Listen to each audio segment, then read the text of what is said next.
this whole house of IGs and windows. And as you can see here, this is the old windows that we'll be replacing. They have the bars set up and no low E. So if you take a look over here at this side, this is what we're going to be replacing and what they look like. So these right here have low E and no bars. And without the bars, it looks a lot cleaner and it's a lot more of a modern look. A lot of people are liking them more.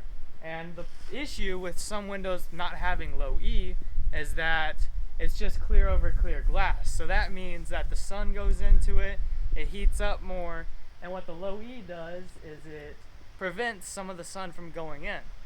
So during the summer, you have cooler temperatures in your house, and during the winter, it keeps it warmer. So, and it also is very cost efficient, so you won't be having to run as much of your AC and such like that. It helps out with that as well. And yeah, that's what we're doing out here today.